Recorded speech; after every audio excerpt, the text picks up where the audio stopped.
Welcome back, everybody, to my last brain cell. I hope that the first week of February has been kind to you. Once again, happy Black History Month. You feel me? Can't let you forget. Uh, with Captain America, Brave New World dropping this weekend, or I guess this week, and this kind of being the rebirth of the MCU, hopefully, right? I think the last few movies that I saw from the MCU were just not great attempts. I think this year should be a good year for the MCU. We got Brave New World coming this week. We got Daredevil coming back next month, and Daredevil was a great show. So I'm really hoping that with it, being under the Disney umbrella, that it still meets that expectation of what Daredevil was when it was on Netflix, right? So my question to you guys, and I did ask my friends this too, but we didn't have an argument, we had a disagreement about which one, but I am curious to know what you guys think. Question of the day: which Avengers movie do you think had the biggest cultural impact? One of my friends, he said Infinity War. And I was like, really? He goes, yeah, man, Infinity War was just such a huge event. And he's not wrong. I remember when Infinity War came out, and I remember leaving the theater just perplexed. I could not believe what I had witnessed. I was working for the YMCA at the time, and I was doing before and after care at elementary schools. And the school I was responsible for, I built a really good rapport with the parents. I talked about my love for superheroes, and in fact, I was gonna go see this movie. Even the day that I went to go see it was a Friday, and Fridays was usually a really chill day for us during the school year because it's Friday. You're gonna go home for the weekend and do whatever. So I had them watch the very first Avengers movie, because some of them, no, yeah, some of them were alive, but were just babies when the movie came out. You know what I mean? So, or they were like 2 or 3 years old. So I really thought they may have seen it, but let's all watch it here. I never forget, I had to get the parents to sign permission slips because I think it was a PG-13 movie, and we were allowed to show PG-13 movies, but I had to get parent permission, and all of them were like, yeah, of course, obviously, it's Avengers. So, anyway, Infinity War was great, but I personally think that the very first Avengers is has the biggest cultural impact. It's the first time the team met up. It's the first time that we've seen these heroes in this format on this big of a scale, and it was just a marvelous experience because I think when it comes to Infinity War, you already have some type of expectation built in, right? Because you've been through the MCU for so long. You had the first Avengers, you had Age of Ultron, we've had Civil War, right? We had so many movies that when it comes to Infinity War, you kind of expected it to be balls to the wall, crazy madness, right? The names has war in it. I remember after the film, I came back. No, you know what? The film might have happened on a Thursday. I don't remember how it happened, but I came back from watching the film like the next day, and the teachers asked me, or the parents asked me, how was the movie? I was like, it was good, but there's a reason it's called Infinity War. Like, if you've seen the movie, you know exactly what I'm talking about. It was grand scale, action packed movie, right? But you expected that. You've lived through the MCU, so you kind of needed Infinity War to be insane. But when it came to the first Avengers, you did not know what you were walking into. You had no idea what you were going to experience. You had no idea how grand the scale was actually going to be, because none of the movies were, I mean, for the most part, the movie was the individual movies were a little smaller scale as far as like the action and like where it was taking place. But the Avengers was unlike anything, from the combos to the character interactions to just, again, just the scale of it all. That was an experience, and I am so grateful to live in a lifetime where I was able to live that experience. So anyway, question of the day once again: for all of you, Marvel movie fans, let me know which Avengers movie do you think had the biggest cultural impact? Not which Marvel movie, because if that was the question, I have my own answer, but we're not gonna get into that right now. Which Avengers movie? You can Endgame is obviously also part of this equation. So you've got the first Avengers, you've got Age of Ultron, you've got Infinity War, you've got Endgame. Which of those four movies do you think had the biggest cultural impact? And while you're racking your brain, reliving all the good moments from all those individual Avengers movies and putting your answers in the comments below, I'm gonna go ahead and pick your poison for us. All right, let's see. Shuffle these up, I've been seeing so many Yu-Gi-Oh memes on my phone. It's been hilarious. Like, people keep talking about how much he's a cheater, and I'm like, he definitely was. But then someone said, Yugi, like most anime MCs, definitely has plot armor or like an overpowered ability, right? And his plot armor just so happens to be his overpowered ability. Yugi's plot armor / ability is the fact that he can draw a card the moment he needs it. When he is in dire straits, he will summon the ability to draw the card. He essentially manifests the card he needs to the top of his deck. And I found that to be a very fascinating theory because, yeah, it makes sense. I mean, I don't think Ash Ketchum has one, but Yugi, Ash might have one to get super strong Pokemon, like unlike anyone else. That might be his. When the time is right, he can get the right Pokemon that he needs, or a Pokemon that no one else has, like a version like his Greninja or whatever. But yeah, for Yugi, it made sense. I thought it was totally plausible and hilarious. Anyway, have all your joints squeak loudly whenever you move. I envision you sounding like Tin Man, or like the very first iteration of the Iron Man armor from the MCU. Drop a 100-pound barbell on your foot. Oh, a barbell? Damn. Have a head the size of a tennis ball. Immediately no to that one. I actually think I have the perfect size head for my body. And I like to keep it that way. Tennis balls are not big. A tennis ball might be like maybe like that big, right? Like, just in how it fits in the palm of my hand like that. Nah, absolutely not. So have the head of alive. Why can I not say this simple sentence? Have a head the size of a tennis ball. There we go. Is immediately eliminated. Have all your joints squeak loudly whenever you move. Drop a 100-pound barbell on your foot. I've dropped a dumbbell on my foot before, or maybe it was just like one of those circle weights, but I don't think it was. If it was a circle weight, it was definitely 45 pounds. If it was a dumbbell, it was 50 pounds. I know that sounds really stupid, but that's how I remember it. I couldn't imagine dropping double that on my foot. One of my best friends, his wife broke her toe by dropping her phone on it, like at the right angle. It just fell and broke her toe. I imagine that this would shatter everything in my foot. I don't mind having all my joints squeak loudly. Can't be that bad. It might be embarrassing, but whatever. People will get used to it eventually.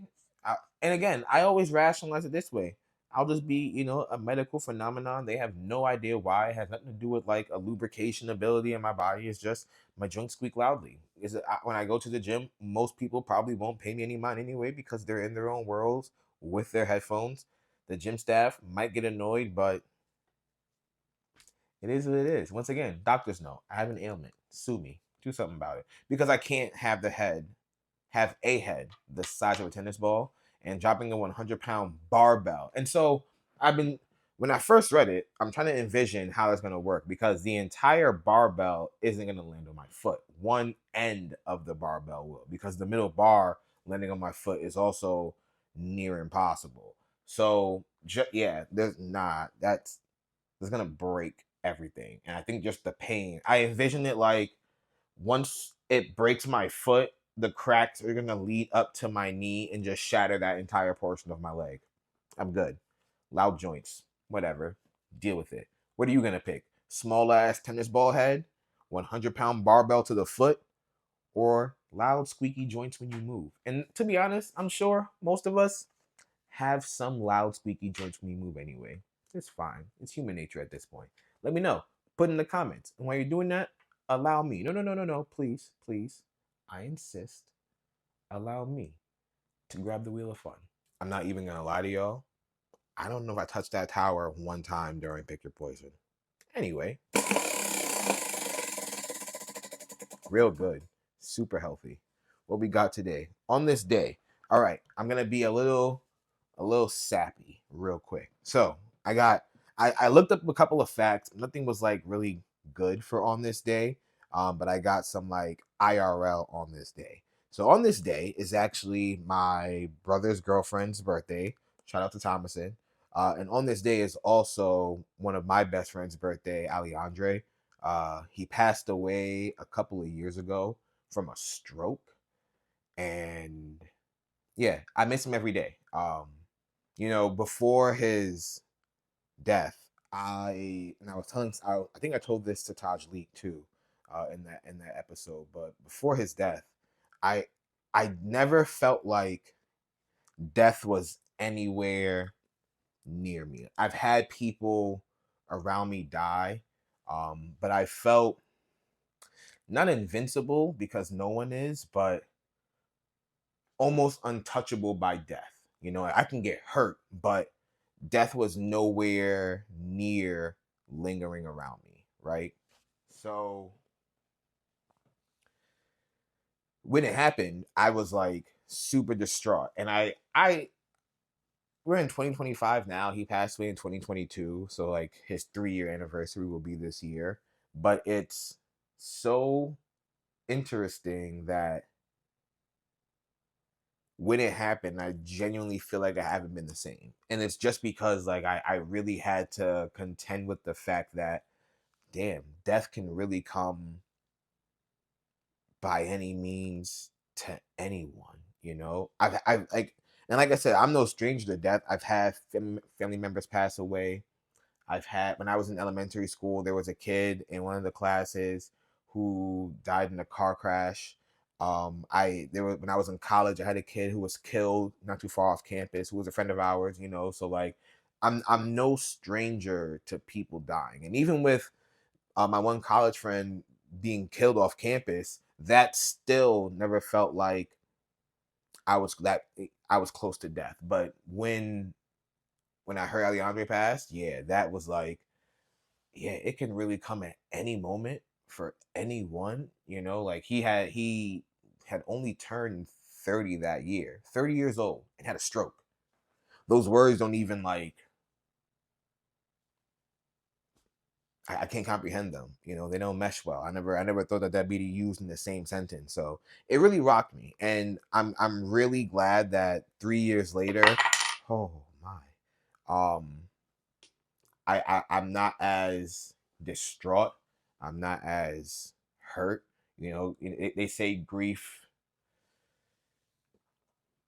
it affects everyone differently. Everyone grieves differently. And when I tell you, like, for sure, for the first like 2, 3, 4 months, I was not the same person.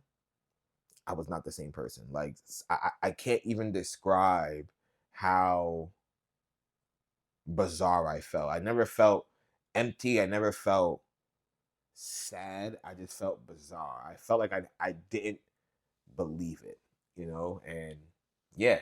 So I just want to give a very huge shout out to my very first best friend, Alejandre. I miss you literally every single day, my brother. Like, yeah, you were the very first person to, outside my family, to show me what love truly is. You accepted me into your family accepted me, and I will forever be grateful for every memory and experience we shared. And it's funny because I definitely know that as I get older, I forget certain things, but on the flip side, I also seem to remember very bizarre things as I get older, and I'm sure that as more time as more time passes, I'll remember a lot more cool things that we did together. And me, Alejandre, bro, we met in elementary school. I'm gonna say third or fourth grade, and we went all the way up to high school together. I left and went to a different high school, and we kind of parted ways. But he was always one of my best friends. Like, yeah, and we were friends for, okay, if it's third grade and you're like 9, so that's 20 years of friendship. That's my longest running friendship. I got friendships now that I've had for 17, 15, 17 years. But with Dre, it was like we were friends for 20 plus years. And it really hurt my soul real deep when he passed. I don't think anyone will ever truly understand that unless they lose a friend of that caliber. And my grandmother passed away the year after, and that still hurts to this day too. But that one hurts a little less because my grandmother was older, and I know she was hurting in certain areas. So I'm very glad that she got to rest. But for someone who was still very much in his youth, it felt a little different. So yeah, man. I say all that to say this too. Make sure you tell your people you love them, bro. I need to do a better job reaching out to my family and telling them that. I really, really do.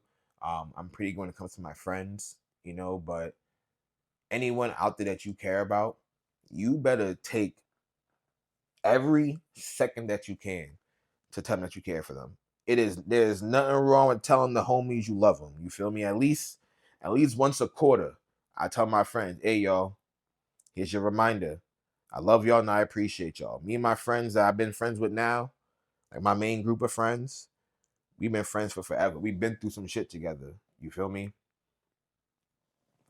Those my guys. So I'm gonna tell them I love them. I'm gonna give them a hug when I see them. You feel me? And like I said, I need to do a better job with my family. I know I do. But you make sure you take the time out of your day. Ooh, I didn't drop it. To tell your peoples that you love them. Make sure you do that. All right.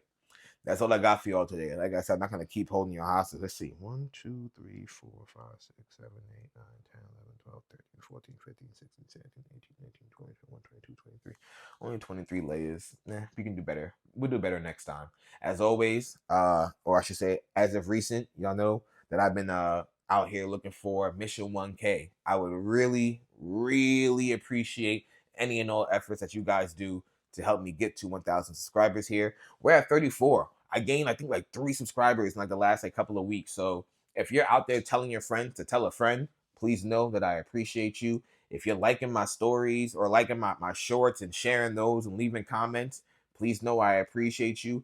If you're leaving negative comments, I appreciate you too, because you still took the time to watch and you watched enough to feel like you needed to put a negative comment. So thank you.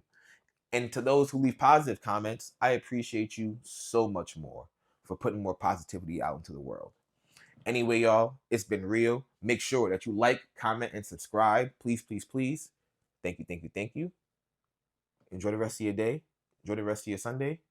Oh, yeah, it's Super Bowl Sunday too, I guess. Go Eagles for sure. Unless you're a Chiefs fan, then kick rocks, I guess. Anyway, peace, y'all. This is King Echo signing off.